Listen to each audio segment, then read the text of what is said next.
Good morning America, today the 20th of December 2025 news.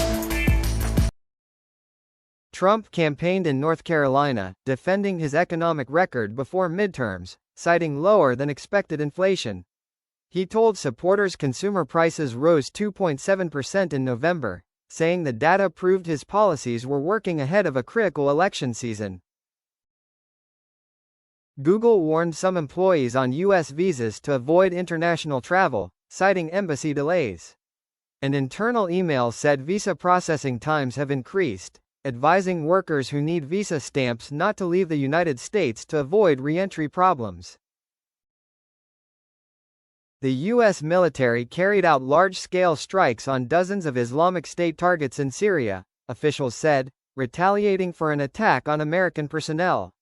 The U.S.-led coalition has continued airstrikes and ground operations against Islamic State with local forces. U.S. Secretary of State Marco Rubio said the State Department denied a visa to Marlon Ochoa, a member of Honduras's National Electoral Council, and revoked the visa of Mario Morazan, head of the country's electoral court. U.S. Representative Elise Stefanik announced she is leaving politics, ending her New York gubernatorial bid and declining re-election to Congress, saying the 41-year-old House Republican Conference chair and Trump ally wants to spend more time with her family now. The U.S. Transportation Department will restrict Mexican train crews in the United States after inspections found some personnel lacked sufficient English proficiency, citing safety risks involving misinterpreted bulletins and poor communication with inspectors, and warned Union Pacific. OWGR Chairman Trevor Immelman said a decision on awarding LIV Golf World Ranking points may come before the Saudi-backed circuit's February season opener, after the tour's 2023 bid was unanimously rejected over concerns about limited player access. It wasn't long ago Seattle touted its best start ever, sitting the 6th of June 11 and 3rd in the Pacific at Thanksgiving. But a 1-9-1 stretch erased momentum as the Kraken tried to end a skid Saturday in San Jose. Portland and Sacramento meet again Saturday after a dramatic opener, when the Trail Blazers survived a collapse, blew a late 15-point lead, yet escaped with a 134-133 overtime win on Denny Avdia's last-second free throws Thursday night.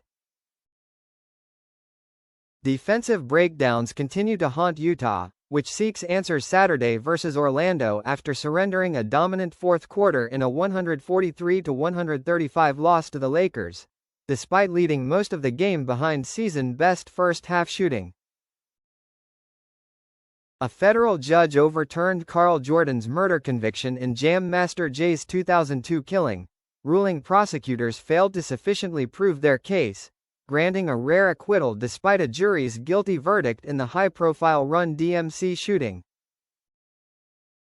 Alarmed by declining reading, Basilicata teacher Antonio LaCava converted a three-wheeled van into Bibliomoticaro, a mobile library. Since 1999 he has driven 300,000 kilometers, reaching remote children and dreaming of nationwide replicas to inspire future librarians. Anthony Joshua stopped Jake Paul with a brutal sixth-round knockout in Miami, ending Paul's resistance after cautious early rounds, 2 knockdowns in the fifth, and a crushing right hand that left Paul with a suspected broken jaw. U.S. negotiators will meet Russian officials in Florida after talks with Ukrainians and Europeans, as the Trump administration pushes a peace plan seeking to end Russia's war in Ukraine, which began with Moscow's invasion in February 2022.